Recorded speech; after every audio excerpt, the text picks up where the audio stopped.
ये प्रूव कर रहे हैं अभी। पहले इन्होंने ये बताया इसमें कि ईश्वर और ज्ञान जो है ये दो नहीं होता। हम कंफ्यूजन में रहते हैं कि ईश्वर अलग है, ज्ञान अलग है। और ज्ञान को हम ईश्वर का गुण, जैसे मनुष्य का कोई गुण होता है भाई इसमें बड़ा ज्ञान है, ऐसा बोलते हैं, तो गुण गुणी भाव पैदा कर रहे हैं, मतलब हम समझने में गलती कर रहे हैं। ज्ञान ऐसी चीज़ नहीं है। जो शुद्ध चेतन है, शुद्ध चेतन की बात करते हैं, वो शुद्ध ज्ञान, शुद्ध चैतन्य जो है वो ईश्वर और वो एक ही चीज़ है। फिर कोई प्रश्न खड़ा करेगा कि भाई मेरा ज्ञान, मेरी बहन का ज्ञान, मेरे भाई का ज्ञान, मेरे गुरु का ज्ञान, मेरे चेले का ज्ञान, ये तो अलग है। सारे ही अलग हैं। यदि ज्ञान एक ही है, यूनिवर्सल है, तो ये सारे अलग अलग क्यों हैं? तो वो बताएंगे कि ये अलग अलग प्रतिबिंबित इसी प्रकार से हो रहा है क्योंकि आयने अलग अलग हैं। अलग अलग आयनों में अलग अलग, जैसे पंचदशी में आया है कि सूर्य जो है किसी कटोरी में प्रकाश पड़े या किसी खड्डे के जल में पड़े, अलग अलग रूप से प्रतिबिंबित हो रहा है, लेकिन सूर्य एक ही है। तो मैं जेनरिक फॉर्म में इस ज्ञान को समझना पड़ेगा। एक्चुअली ये उस तरफ गाड़ी को ले जाएगी। चलो पढ़ो।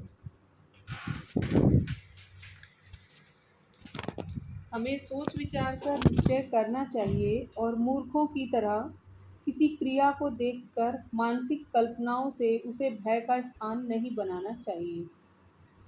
आरंभ में ऋषि मुनियों ने भगवत ज्ञान को संसार का आदि कारण निश्चय किया है। इसका ब्यौरेवार अनुवाद इन थोड़े से पृष्ठों में कठिन है, किंतु उसके सिद्धांत का जिज्ञासुओं के लिए संक्षेप में नीचे उद्धृत करता हूँ। जब हम किसी आकार की कल्पना करते हैं तो हम उस वस्तु के आकार को अपने ज्ञान में उपस्थित व प्राप्त देखते हैं, और जब उसकी कल्पना बनी रहे जब तक वह कल्पित आकृति हमारे ज्ञान में स्थिर रहती है, और जब हम उस कल्पना को बदलते हैं तो वह पहली प्राप्त आकृति हमारे ज्ञान में लुप्त और विनिष्ट हो जाती है। कोई भी आकृति, कोई भी, आप कुछ भी सोचते हो मन में, तो उसकी एक इमेज क्रिएट हो जाती है आपके माइंड में, एक आकृति। कुछ भी सोचो आप, हमेशा हमारी सोच जो है, विचार, गजब की बात ये है, हमारा विचार हमेशा पिक्चरल फॉर्म में चलता है। एक पिक्चर से छप जाती है हर चीज की। और फिर उसके बाद हम दूसरी चीज सोचते हैं तो पहली लुप्त होगी, तीसरी सोचते हैं तो पहली दो लुप्त होगी। लेकिन इसका मतलब ये तो नहीं है ना कि वो समाप्त हो गई। इस समय हमारा फोकस उस पर नहीं है, तो उस चीज को नहीं, एक समय पे एक ही चीज को प्रकाशित करेगा ना। लेकिन इसका मतलब ये भी नहीं है ना कि वो अन्य को प्रकाशित नहीं कर सकता। अब ये वो बात कहना चाह रहे हैं। वह योग्यता किसी आकृति विशेष के लिए विशिष्ट नहीं है, वरन प्रत्येक आकृति इंद्रिय गम्य या बुद्धि गम्य जो कुछ की संसार में विद्यमान है, हमारे ज्ञान में प्रकट व विद्यमान होती है। यहाँ तक कि जो आकृति बाह्य जगत में देखी जाती है, यदि उसमें सम्मिश्रण या परिवर्तन करना चाहते हैं तो इस रीति से एक ऐसी नवीन आकृति प्राप्त होती है जो जगत में पहले विद्यमान ना हो। जैसा कि ब्रह्म जगत में हमने कभी इस प्रकार की आकृति नहीं देखी कि मनुष्य का शरीर हो और मस्तक हस्ती का हो, किंतु जब हम मनुष्य शरीर की कल्पना को हस्ती के मस्तक से कल्पना करते हैं तो रीति से नवीन आविष्कार रूप गणेश की आकृति अपने ज्ञान में पाते हैं। अतः ज्ञात हुआ कि भगवत ज्ञान प्रत्येक आकृति का आदि कारण है। ज्ञान की असलियत वास्तव में समस्त रूपों का पुंज स्वरूप है, और उपयुक्त पैरा में ज्ञान समस्त रूप समूह का आदि कारण सिद्ध हुआ है। अतः वास्तव में ज्ञान समस्त संसार का आदि मूल है और वस्तुतः सत्य है। जिज्ञासु को कदाचित इस जगह आपत्ति हो कि ज्ञान आकृतियां बाह्य आकृतियों से भिन्न हैं, क्योंकि ज्ञान आकृतियां ज्ञानाधीन हैं, बाह्य आकृतियां ज्ञान के अधीन नहीं। वरन जब किसी वस्तु की कल्पना हम करते हैं तो उस वस्तु की ज्ञान आकृति तत्काल प्राप्त होती है, और ज्ञान के परिवर्तन से आकृति का भी परिवर्तन होता है। और यह दशा बाह्य आकृति की दशा से उल्टी है, क्योंकि जब ज्ञान बाह्य आकृति से संबंधित होता है तो आकृति ज्ञान में तो आ जाती है, किंतु जब ज्ञान उससे संबंधित नहीं होता तो बाह्य आकृति नष्ट व दूर नहीं होती। इसी कारण बाह्य आकृति ज्ञान अधीन नहीं। इसलिए ज्ञान ज्ञानाकृतियों का आदि मूल तो है, बाह्य आकृतियों का आदि मूल नहीं। और जगत का तथ्य व सार बाह्य आकृतियों का पुंज रूप है। उसका आदि कारण ज्ञान की सत्ता से कोई भिन्न वस्तु या ईश्वर है, पर यह आपत्ति भी स्पष्ट मिथ्या है, क्योंकि यह भेद बुद्धि ज्ञान के उन विचित्र रहस्यों के कारण से है जिनको हम स्वप्न संसार में स्पष्ट देखते हैं।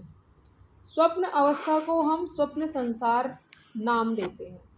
स्वप्न अवस्था में जब स्वप्न संसार उत्पन्न होता है तो यही ज्ञान स्वप्न संसार का आदि कारण रूप होकर स्वप्न के मनुष्य की कल्पित आकृति में परिच्छिन्न होता है और उसी तरह उन ज्ञान आकृतियों से संबंधित होता है जो स्वप्न जगत में उससे उत्पन्न होता है।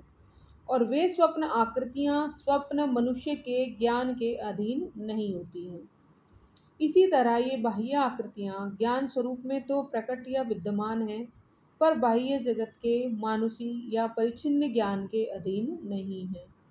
मनुष्य पर यह स्पष्ट सिद्ध है कि स्वप्न संसार केवल ज्ञान आकृतियां हैं, किंतु स्वप्न काल में जब स्वप्न संसार उत्पन्न होता है तो सुप्त मनुष्य की स्वप्न आकृति भी तत्काल प्राप्त व उत्पन्न होती है और ज्ञान को सुप्त मनुष्य के स्वप्न शरीर की उपाधि से वही संबंध प्राप्त होता है जैसा कि जागृत अवस्था की आकृति के साथ है। और ज्ञान की उपाधि की दृष्टि से स्वप्न शरीर और स्वप्न जगत में बाहर भीतर का भेद उत्पन्न होता है। भगवत ज्ञान की जिस विचित्र शक्ति के कारण स्वप्न संसार की ज्ञानाकृति में भीतर बाहर का भेद प्राप्त है, वास्तव में जगत का तथ्य या सार समष्टि रूप से ज्ञान आकृतियां हैं, किंतु अपरिच्छिन्न व परिच्छिन्न ज्ञान की अवस्थाओं और परस्पर अंतर के विचार से बाह्य और अभ्यंतर आकृतियों का भेद उत्पन्न होता है। क्योंकि जिस अपरिच्छिन्न ज्ञान में बाह्य संसार विद्यमान है, उसी अपरिच्छिन्न ज्ञान इस मानवीय आकृति में उसी तरह परिच्छिन्न व उपाधिमान है जिस तरह स्वप्न अवस्था में स्वप्न जगत के प्रकट होने के पश्चात स्वप्न आकृति रूप मनुष्य में परिच्छिन्न और उपाधिमान होता है। अतः ज्ञात हुआ कि वास्तव में संसार का तथ्य व सार ज्ञान आकृतियां हैं और यही अपरिच्छिन्न ज्ञान संसार का आदि कारण है। बाह्य अभ्यंतर का अंतर ज्ञान की विचित्र शक्ति के कारण है, जिसको हमने स्वप्न संसार में प्रत्यक्ष देखा है।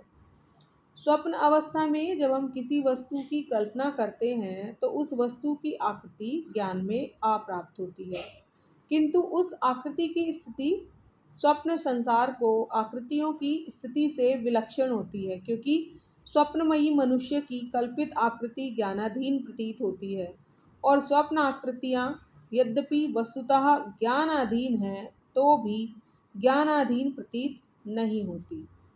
वही संबंध अब जागृति में बाह्य संसार तथा बाह्य मनुष्य के परिच्छिन्न ज्ञान के विषय में लागू होता है और यह भेद वास्तव में त्याज्य है, अभिष्ट नहीं। और ये विचित्रताएं भगवत ज्ञान स्वरूप परमात्म देव के विचित्र रहस्यों के कारण से हैं, जिसमें बुद्धि विस्मित है। जब मालूम हुआ कि जगत का तथ्य समष्टि रूप से केवल ज्ञान आकृतियां हैं, उस जगत का आदि कारण यही भगवत ज्ञान है जो अपरिच्छिन्न दशा से मनुष्य रूप में परिच्छिन्न हुआ है और सिद्ध हो चुका है कि सत्स्वरूप संसार का आदि कारण है। अतः ज्ञात हुआ सत्य वास्तव में यही भगवत ज्ञान है। ब्रह्म विद्या के आचार्य यह सिद्ध करते हैं कि भगवत ज्ञान में शक्तियां हैं। एक आवरण शक्ति आच्छादन करने वाली और दूसरी निरावरण प्रत्यक्ष करने वाली। भगवत ज्ञान की आवरण शक्ति सुषुप्त अवस्था में स्पष्ट दिखती है। इस शक्ति में समस्त आकृतियां भीतर में होती हैं और ज्ञान का निरावरण शक्ति का अनुभव स्वप्न व जागृत अवस्था में स्पष्ट होता है और इस शक्ति में समस्त आकृतियां प्रत्यक्ष प्रतीत होती हैं। फिर यह निरावरण शक्ति भी दो प्रकार की है, एक कल्पना शक्ति, दूसरी विक्षेप शक्ति। कल्पना शक्ति वह है जिसमें आकृतियां प्रकट होती हैं और ज्ञानाधीन दिखाई देती हैं, पर उनके गुण और प्रभाव का होना जरूरी नहीं होता। विक्षेप शक्ति वह है जिससे इन प्रत्यक्ष व कल्पित आकृतियों में अस्तित्व का आविर्भाव होता है और आकृतियां ज्ञानाधीन नहीं होती। परस्पर क्रिया व प्रतिक्रिया तथा ऊंच नीच इसमें स्वतः प्राप्त होता है। जब हम किसी वस्तु की कल्पना करते हैं तो भगवत ज्ञान की कल्पना शक्ति क्रियावान होती है और कल्पित वस्तु की आकृति ज्ञान में विद्यमान होती है। किंतु कल्पना काल में विक्षेप शक्ति स्थिर या निष्क्रिय रहती है, इसीलिए वह ज्ञान आकृति उस परिपूर्णता के साथ दिखाई नहीं देती कि बाहर में वह विद्यमान की जाए, कल्पित की जाए। स्वप्न अवस्था में पहले कल्पना शक्ति क्रियावान होती है और उसमें संसार आकृतियां उत्पन्न होती हैं, फिर उनको विक्षेप शक्ति पूर्ण करती है, उनमें बाह्य अस्तित्व का प्रादुर्भाव होता है। अतः स्वप्न जगत बाह्य जगत की भांति प्रत्यक्ष अस्तित्व का व्यवहार करता है और कल्पित जगत में बाह्य अस्तित्व का व्यवहार नहीं होता। इसीलिए मानसिक आकृतियों का बाह्य आकृतियों से अंतर का भ्रम होता है। वास्तव में भीतर मानसिक या कल्पित और बाहर शारीरिक की आकृतियां अकेली ज्ञान आकृतियां हैं। अनादिकाल में अपरिच्छिन्न ज्ञान की कल्पना शक्ति जब प्रकाशमान हुई तो उस प्रकाश में समस्त प्रत्यक्ष जगत की सत्ता प्रतीत और प्रकट हुई। जैसा कि कल्पना काल में मनुष्य के विचारों में आकृतियां कल्पित होती हैं, उसके बाद विक्षेप शक्ति ने उसे अस्तित्व प्रदान किया जिस प्रकार स्वप्न में वह करती है, और वही अपरिच्छिन्न ज्ञान मनुष्य रूप में परिच्छिन्न हुआ अपने विचित्र गुणों को स्वप्न में प्रकट करता हुआ अपनी ईश्वरता का स्पष्टीकरण करता है। जब नियत काल पर आवरण शक्ति प्रकाशमान होगी तो समस्त बाह्य आकृतियां नाशवान व लुप्त हो जाएंगी और यही महाप्रलय का तथ्य है। अतः इस शक्ति में समस्त बाह्य जगत की आकृतियों की तुलना वही होगी जैसा कि स्वप्न जगत की सुषुप्ति अवस्था में प्रत्यक्ष अनुभव होती है। हाँ देखो ये ना, ये जो लाइनें पढ़ी ना अभी, ये आकृतियों से संबंधित स्वप्न की और ये जागृत की, ये बहुत इम्पोर्टेंट चीज़ है। इसको आप लोगों को एक बार, दो बार, तीन बार, चार बार, ये दूसरा उपदेश जो चल रहा है ना, ये बहुत इम्पोर्टेंट है। मतलब ऐसे कई बार पढ़ने जैसा है ये, तब इसमें क्लियरिटी बनेगी, तब इसमें पता चलेगा कि ये स्वप्न की बात और जागृत की बात को कैसे कंपैरिजन कर रहे हैं। क्योंकि अध्यात्म में स्वप्न से बहुत कुछ समझने को मिलता है, क्योंकि ये जो स्वप्न बनाया गया है ना, ये वास्तव में अध्यात्म को समझने के लिए ही बनाया गया है। इसीलिए स्वप्न और जागृत की बातों को बहुत बारीकी से बैठ के खुद से बुद्धि पर जोर डाल के समझने की जाते हैं। तो उस पुस्तक को कभी कभी ऐसे ही ठंडे दिमाग में जब टाइम हो, कभी बड़ा अच्छा पढ़ने जैसा है। नियत काल पर आवरण शक्ति प्रकाशमान होगी तो समस्त बाह्य आकृतियां नाशवान व लुप्त हो जाएंगी और यही महाप्रलय का तथ्य है। अतः इस शक्ति में समस्त बाह्य जगत की आकृतियों की तुलना वही होगी जैसे कि स्वप्न जगत की सुषुप्ति अवस्था में प्रत्यक्ष अनुभव होती है। जब नियत काल पर आवरण पर्टिकुलर मतलब काल में आवरण शक्ति प्रकाशमान होगी ठीक है, तो समस्त बाह्य आकृतियां नाशवान व लुप्त हो जाएंगी और यही महाप्रलय का तथ्य है। अतः इस शक्ति में समस्त बाह्य जगत की आकृतियों की तुलना वही होगी जैसे कि स्वप्न जगत की अब सुषुप्ति अवस्था में प्रत्यक्ष अनुभव होती है। सुसुप्ति अवस्था में क्या होता है? सुसुप्ति अवस्था में आपको केवल एक वृत्ति रहती है, वो केवल ये कि ये वो वृत्ति रहती है बहुत बारीक सी, जिसको कुछ लोग ये कह देंगे कि कोई वृत्ति ही नहीं है वहाँ, लेकिन ये तो वृत्ति रही ना कि मैं सुसुप्ति में था। यानी कोई तो वहाँ जानने वाला है ना, और वृत्ति तो जानती है किसी चीज को। शुद्ध चेतन तो जानने और ना जानने से परे ही रहता है। तो एक बहुत बारीक सी व्यक्ति सुसुप्ति में रहती है, लेकिन बाकी सब ढकी रहती है, सोई रहती है। स्वप्न में निकल जा, जागृत में पूरी निकल जाती है। ठीक है, तरंग है, आकृति है, तरंग है, ऐसे शब्दों से संबोधित कर लो। जब आवरण, तो बाकी सब पे क्या हो गया, आवरण आ गया, आवरण, ढक दी, आवरण माना ढकी गई। बाकी सारी वृत्ति ढकी गई कि नहीं गई, सारी वृत्ति ढकी गई, सारे विचार ढका गया, सुसुप्ति अवस्था में ढका गया कि नहीं ढका गया, आवरण आ गया कि नहीं। तो जब कभी किसी नियत काल में, यानी किसी पर्टिकुलर टाइम में आवरण वृत्ति प्रकाशमान होगी, अर्थात आवरण का टाइम आएगा, यानी आवरण फुल पावर में होगा, ऐसा समझो। प्रकाशमान का मतलब आवरण जब फुल पावर में होगा, तो उस समय आवरण जब फुल पावर में होगा, तो जितनी भी बाहर की सारी कृतियां हैं, जितने भी आपको दिख रहा है जो कुछ भी, सब ढक जाएगा नहीं ढक जाएगा। वही तो महाप्रलय है। महाप्रलय क्या है, महाप्रलय में सब कुछ आवृत होगा, ढक गया, खत्म नहीं हुआ, आवृत हुआ, ढक गया।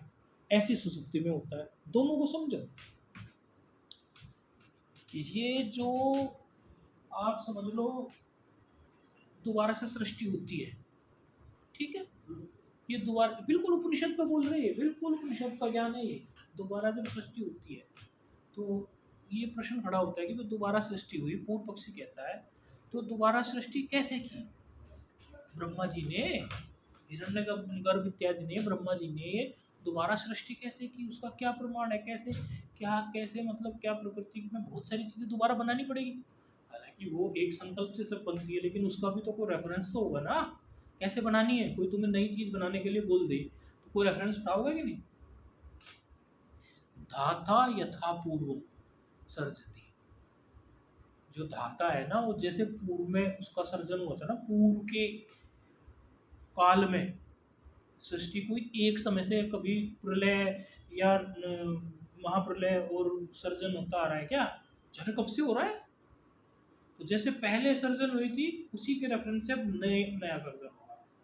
ठीक है, ये एक बात है। अब इस बात से हमें यहाँ क्या लेना देना, षष्ठी का समय। तो ये जो अभी महाप्रलय होगा है ये, तो इसमें ये सारी चीजें सुसुप्त हो जाएंगी, यानी कि सारी चीजें बीज रूप में आ जाएंगी, खत्म नहीं होंगी। क्योंकि यदि महाप्रलय में खत्म हो गई होती, तो इस तरह तो हर आदमी मुक्त हो जाएगा महाप्रलय में। वे महाप्रलय में सब कुछ खत्म हो जाएगा, सारे रेफरेंस खत्म हो गए, सब खत्म हो गए, हमारे कर्म खत्म हो गए, उल्टे सीधे कर्म करते रहो, महाप्रलय का इंतजार करते रहो, किस्सा ही खत्म है, क्या टेंशन है। नहीं, आपके कर्म सब कुछ मौजूद है, लेकिन वो बीज फॉर्म में चले जाएंगे।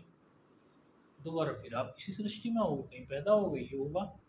ठीक ऐसा ही सुसुप्ति अवस्था में भी होता है, उस रेफरेंस से समझा रहे हैं ये।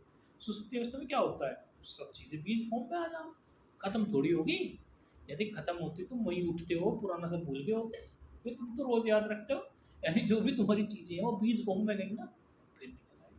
अब पढ़ो ये लाइन फिर से। तो जो जैसे सुसुप्ति है, हाँ। एक स्वप्न सुसुप्ति वाली अवस्था आ गई, हाँ। और फिर उसके बाद कोई भी व्यक्ति जाग जाता है तो वो सारी चीजें वो चली इससे खड़ी गई। हो जाती है। हाँ जी, वो उसका महाप्रलय वर्ड वहां पर आ गया। ऐसा ही जब कोई व्यक्ति की मृत्यु होती है, हाँ। तो वही सेम कंडीशन होती है, वहां पर वो महाप्रलय है उसके लिए, और मृत्यु के समय दोबारा फिर वही है। नहीं, मृत्यु में थोड़ा सा अलग है, बिल्कुल मिलाओ नहीं इसको, मृत्यु में थोड़ा सा अलग है। मृत्यु में तो उसके अंदर ही पड़ी रहे सारी चीजें, बीज फॉर्म की भी जरूरत नहीं है। मृत्यु के समय तो क्या है, मृत्यु तो केवल शरीर की होती है, मृत्यु तो केवल शरीर की होती है ना। जो पंच भौतिक शरीर है, इसके पांचों तत्व अपने अपने हिसाब से अपना स्थान पकड़ लेते हैं। इसमें से सोख लेता है, वायु सोख लेती है, जल सोख लेता है, ऐसे अग्नि, अग्नि के साथ जब जलता है शरीर, सारी चीज़ें अपने हिसाब से। हम जलते हुए देखी, इतनी हमने चिताएं देखी जलते हुए, पटाखे फूटते हैं, सारी चीज़ें पता चलता है। तो पांचों तत्व तो पांचों में लीन ही होते हैं, अगर प्रैक्टिकली ठीक से देखो तो जलती हुई को। तो मन तो लेकिन नहीं मरा। तो यहाँ मन वाले केस में बीज फॉर्म में भी नहीं जा रहा है यहाँ, ये तो एज इट इज, ऐसे कैसे सूक्ष्म शरीर एज इट इज होता है, एज इट इज। उसका कुछ भी नहीं बदलता, कुछ भी नहीं बदलता। वो केवल ज्ञान काल में ही जाकर बाधित होगा, जब ज्ञान हो जाएगा। नहीं तो वो तो एज इट इज वो तो एज इट इज स्थूल शरीर को देखता रहता है, जलते हुए को भी देखता रहता है, सारी चीज़ें देखता रहता है। तो मृत्यु का थोड़ा कॉन्सेप्ट थोड़ा अलग है, लेकिन ये महाप्रलय को सुसुप्ति से समझाना है इनका, वो थोड़ा तर्क संगत है। अब पढ़ो एक बार। अभी आपने एक बात बताई ना कि वो भी वृत्ति रहती है वहाँ। कौन सी? सुसुप्ति में बहुत बारीक वृत्ति है। तो फिर शुद्ध इस तरह की चैतन्य मैं कहाँ हूँ, है? अपने मैं हूँ existence कि वो की। वृत्ति है। हैं? शुद्ध चैतन्य फिर क्या कहाँ है? जैसे वो भी आपने वृत्ति बता दी ना कि वो जान रास्तों की मैं गहरी नींद में सोया, वो एक बहुत बारीक यदि वृत्ति है। 100% शुद्ध चैतन्य की बात करो तो उसको तो आप पानी मिला ही नहीं पाओगे। एक महात्मा मेरे से बोला, बोले जितना भी वेदांत तुम पढ़ते हो, ये सारा वेदांत तुम्हें फिर भी कहीं ना कहीं थोड़ा सा 2 नंबर के ब्रह्म की बात बताओ। बोले 1 नंबर का ब्रह्म तो वाणी में नहीं आएगा। 1 नंबर का ब्रह्म वाणी में आ जाएगा क्या? वहाँ कोई वो थोड़ी है। तो ये जितनी भी चीजें समझाई जा सकती हैं, थोड़ी सी स्थिति नीचे उतर के तो समझाई जा सकती है। थोड़ा थोड़ा हल्का सा नीचे आके तो चीजें व्यक्तिकरण में आएगी, तो व्यक्त नहीं हो सकता। आपको निदान मानवीय आकृति में यह परिच्छिन्न ज्ञान वही कमाल परिपूर्णताएं और शक्तियां रखता है जो उसकी उत्पत्ति से पूर्व उपाधि रहित अवस्था में प्राप्त थी, और उसका अनुभव या प्रकाश स्वप्न अवस्था में स्पष्ट प्रत्यक्ष होता है। इसी कारण आपका ज्ञान वही अपरिच्छिन्न ज्ञान है और यही ईश्वर परमात्मा है। यद्यपि मनुष्य का ज्ञान ईश्वरत्व की वही शक्तियाँ और कमाल परिपूर्णताएं रखता है, किंतु उसकी शक्तियाँ व कमाल मानवीय संकल्प के अधीन नहीं। जब मानवीय संकल्प के अनुसार उसके परिपूर्णताएं और शक्तियां प्रकट नहीं होती, तो मनुष्य अपने ज्ञान को दोषपूर्ण और अपूर्ण भ्रम करता है, और यह चूक मनुष्य की उस प्रकार की है जैसा कि कोई मनुष्य किसी पूर्ण में कमालों के प्रकाश की आशा करे और वह पूर्ण उस पर कुछ ध्यान ना करे और मनुष्य उसको दूषित विचार करे। इस स्थान में जिज्ञासु को यह एक आपत्ति है कि वेदों के देखने से यह पता चलता है कि परब्रह्म परमात्मा एकमेव द्वितीयम और ज्ञान एक नहीं है, क्योंकि घट का ज्ञान पट के ज्ञान से भिन्न है और शब्द का ज्ञान स्वाद के ज्ञान से भिन्न है। अतः ज्ञात हुआ कि ज्ञान ठीक ईश्वर का स्वरूप नहीं है, किंतु इसकी यह आपत्ति भी अज्ञान के कारण है। भगवत ज्ञान ब्रह्म विद्या में एकमेव अद्वितीयम सिद्ध हुआ है, क्योंकि यह घट है और यह पट। इस प्रकार के कथन के निश्चय में जानकारियां अनेक हैं और ज्ञान एक, अर्थात घट और पट बहुसंख्यक अथवा भिन्न भिन्न है। उसका ज्ञान बहुसंख्यक नहीं है, तो भी बहुसंख्यक जानकारी की संख्या और संबंध की दृष्टि से अकेला ज्ञान बहुसंख्यक प्रतीत होता है। वास्तव में वही ज्ञान जब घट से संबंध पाता है तो पट की उपाधि विशेषण के विचार से उसी ज्ञान का नाम घट ज्ञान होता है, और जब वही पट से संबंध पाता है तो पट की उपाधि के विचार से पट ज्ञान बोला जाता है। वास्तव में पट और घट अनेक हैं जिनसे ज्ञान संबंधित व विशिष्ट हुआ है, ज्ञान उनका वस्तुतः एक अकेला है। यह भी ख्याल नहीं करना चाहिए कि रंग का ज्ञान शब्द ज्ञान से भिन्न है, क्योंकि शब्द ज्ञान से रंग ज्ञान की भिन्नता देखने में इस कारण मालूम होती है कि रंगों की प्रतीति चक्षु इंद्रिय द्वारा होती है और शब्द का ज्ञान श्रोत्रिय इंद्रिय द्वारा होता है। यदि ज्ञान एक होता तो वही ज्ञान जो चक्षु इंद्रिय के द्वारा रंग से संबंधित हो जाता है शब्द से भी संबंधित हो जाता, पर यह वार्ता अनुभव और व्यवहार के विरुद्ध है, क्योंकि चक्षु इंद्रिय ज्ञान श्रोत्र इंद्रिय ज्ञान से भिन्न है। अतः ज्ञान अनेक हैं। इस आपत्ति का उत्तर यह है कि जिस प्रकार उक्त पैरा में जानकारियां बहुसंख्यक हैं और ज्ञान एक है, उसी तरह इस स्थान पर ज्ञान के प्रकट होने के द्वार अनेक हैं, ज्ञान अनेक नहीं, वरन जिस जिस द्वार से वही अकेला ज्ञान प्रकट होकर उन्हीं द्वारों की जानकारी विशेष से संबंधित होता है, वही वही जानकारियां उसे प्रत्यक्ष होती हैं। अतः रंगों की विशेष जानकारी चक्षु इंद्रिय या नेत्र द्वार के कारण है। और मतलब वैसे कुछ ही खुलासा ऐसा करता हूँ तो ये है, मतलब खाली विज्ञान की बात है, टू नो, केवल जानना, केवल जानना। इस शब्द पे ध्यान दो, केवल जानना, केवल जानना मात्र ही ज्ञान है। अब वो केवल जो जानना है, उस जानने में हम उसको आंखों से जाने, नाक से जाने, या कर्ण से जाने, या त्वचा से जाने, लेकिन उसमें जो केवल जानना है, प्योर नोइंग, वो तो सेम है। प्योर नोइंग तो बिल्कुल सेम है। खाली वो प्योर नोइंग के जो हमारे ये अलग अलग औजार हो गए, अलग अलग ये हमारे पास ये एक तरह से वो हो गए, क्या बोलते हैं आपको, करण हो गए। बट टू नो, वो जो वृत्ति है, टू नो मतलब एक जो प्रकाश है, तो एक ही लाइट है ना। वो एक लाइट जो है, वो जो प्रकाश है, वो ज्ञान जो है, वो तो एक है। अब वो ज्ञान फिर क्या करना, वो कैसी उपाधि से होके गुजर जाएगा, वहां से आगे वो भिन्न नजर नजर आ रहा है। एक्चुअली ये वो चीज को केवल एक ज्ञान बोल रहे हैं। उसके बैक में चले जाओ, मतलब आँख के बैक में चले जाओ, नाक के बैक में चले जाओ, मुंह के बैक में चले जाओ। अभी हम इसके फ्रंट से देखते हैं ना, तो अलग अलग नजर आएगा। कोई नहीं, वो जैसे फिजिक्स में आप लोगों ने देखा हो, ऐसे बहुत सारे जैसे पर्दे पे पड़ती रहती, अलग अलग अलग अलग, आपके सिनेमा के पर्दे पे, प्रोजेक्टर पे अलग अलग लाइट्स, अलग अलग चित्र दिख रहे हैं ना। उस सीधे आप प्रोजेक्टर पे जाओ, वहां से मेन एक लाइट है, उस मेन एक लाइट से अनेक लाइट निकल रही है।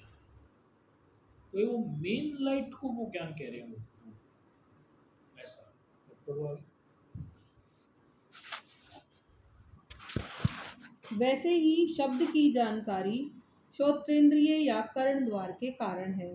ज्ञान जो इंद्रिय ज्ञान से प्रकट है, वास्तव में एक है। प्रकट होने के स्थानों की अनेकता के कारण वह भी अनेक मालूम होता है। जैसा अकेला दीपक अनेक दर्पणों में अनेक प्रतीत होता है। चक्षु इंद्रिय का गुण है कि रूप और रंग उसमें प्रतिबिंबित होते हैं, शब्द आदि प्रतिबिंबित नहीं होते। वैसे ही श्रोत्रेंद्रिय का यह गुण है कि इसमें ना शब्द एक कंफ्यूजन होता है कि चले हुए जिज्ञासु को, जो दो चार कदम चला हुआ हो, ये बातें सारी समझ लेता हो, ये जो बाबा नगीना सिंह जी जो कह रहे हैं, उन सारी बातों को समझ लिए, फिर इस पुस्तक का भी कहे भाई अनुभूत करने की क्या बात है। अब मुझे अनुभूत भी तो होना चाहिए, किताब से मैंने समझ लिया।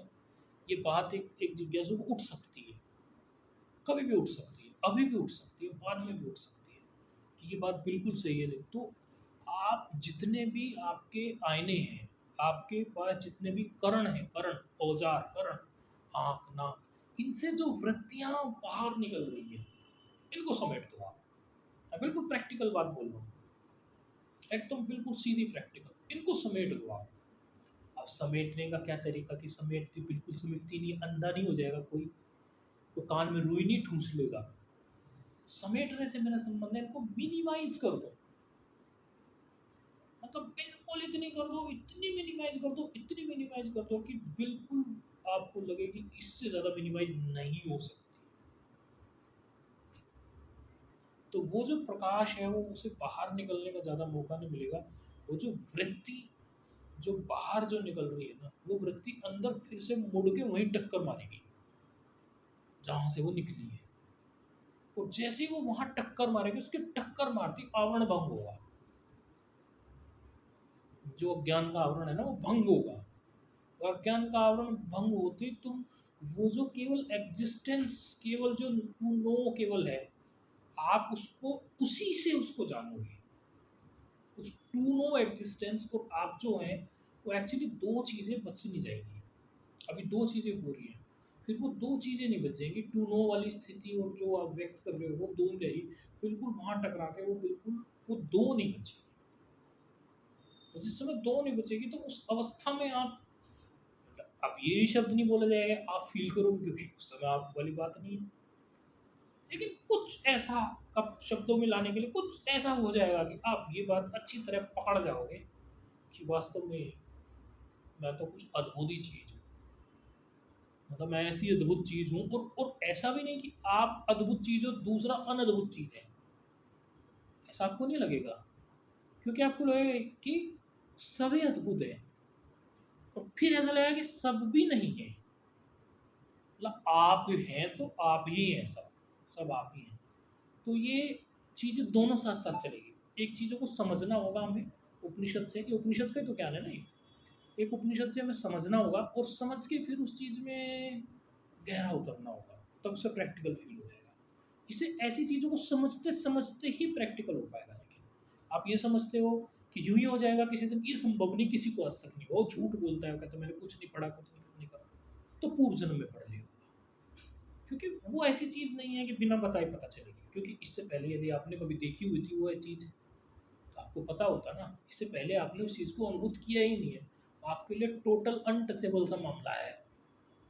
तो ये जो शास्त्र बता रहे हैं, ये उन लोगों के द्वारा रचित हैं तो उन्होंने अनुभूत कर लिया। इन्होंने अनुभूत नहीं किया। यदि बाबा नगीना सिंह ने तो ये उपनिषद से बोल रहे हैं, उन्होंने अनुभूत किया, या बाबा नगीना सिंह ने भी अनुभूत किया। तो ये बातें बताते बताते फिर जिज्ञासा पैदा होगी, फिर उसका भी रास्ता मिल जाएगा। या तो किताब रास्ता दे देगी या कोई गुरु दे देंगे, फिर वो अनुभूत हो जाएगा। लेकिन होगा तभी जब इसमें टक्कर मारेंगे। आप ये नहीं समझ लेना कि इसमें टक्कर मारे बिना हो जाएगा, ये संभव नहीं। प्रयास लगेगा, ऐसे ही बुद्धिगत प्रयास तो लगेगा ही। शारीरिक प्रयास नहीं भी लगता है, भागते हैं ना हम गुरुओं के पीछे, शारीरिक प्रयास भी लगता ही है, धन का प्रयास भी लगता है, भाई कुछ सेवा कर देते हैं। तो ये सारे मिले जुले जो जो जो एफर्ट्स होंगे, उससे एकदम टक्कर मारते मारते बात बन जाएगी। अब थोड़ा सा वो पढ़ दो बस। हाँ पढ़ो पढ़ो पढ़ो। चक्षु इंद्रिय का गुण है और रूप और रंग उसमें प्रतिबिंबित होते हैं। शब्द आदि प्रतिबिंबित नहीं होते। वैसे ही श्रोत्रेंद्रिय का गुण है कि शब्द उसमें प्रतिबिंबित होते हैं। रूप रंग इत्यादि उसमें मुद्रित नहीं होते और भगवत ज्ञान प्रत्येक इंद्रिय में प्रतिबिंबित और प्रकाशमान है। अतः चक्षु इंद्रिय में रंग और रूप दोनों प्रकाशित हैं। प्रकाशक उसका एक है और उन दोनों प्रकाशित रंग और रूप के प्रकाशक एक होने के कारण परस्पर एकता वास्तव में होती है। ज्ञान उक्त रंग का तथा रूप को प्रकाशता है, जैसे दर्पण में रूप और रंग भी प्रतिबिंबित है और सूर्य का प्रकाश भी उसी में प्रतिबिंबित होता है। अतः दर्पण में प्रतिबिंबित रंग और रूप दोनों उसी दर्पण में प्रतिबिंबित प्रकाश के द्वारा प्रकाशित व प्रदर्शित होते हैं। यही कारण है अंधकार में दर्पण में प्रतिबिंबित प्रतिबिंब प्रकाशित व प्रदर्शित नहीं होता। वैसे ही चक्षु इंद्रिय में प्रतिबिंबित रूप और रंग उस समय प्रकाशित और प्रदर्शित होते हैं जब वे तीनों नेत्र इंद्रिय रूप रंग ज्ञान के प्रकाश से प्रकाशित होते हैं। चूंकि शब्द उस नेत्रीय इंद्रिय में नहीं आते, चक्षु इंद्रिय में प्रकाशित ज्ञान द्वारा प्रदर्शित भी नहीं होते। यदि ईश्वर द्वारा यह नियत किया जाए कि शब्द भी चक्षु इंद्रिय में प्रतिबिंबित हो जाएं, तो शब्दों का चक्षु इंद्रिय के ज्ञान द्वारा प्रकाशन व प्रदर्शन अवश्य हो जाएगा। अतः ज्ञात हुआ कि रूप रंग की जानकारी किसी विशेष चक्षु इंद्रिय के कारण है, ज्ञान के कारण नहीं।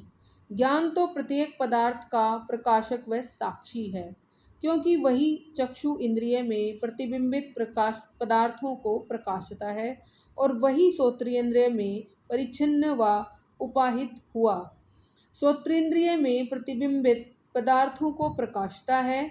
अतः रंगों का ज्ञान शब्द ज्ञान से वास्तव में भिन्न नहीं, वरन उनके प्रकट होने के स्थान अर्थात चक्षु इंद्रिय श्रोत्रिय इंद्रिय भिन्न भिन्न हैं और यही अभिष्ट था।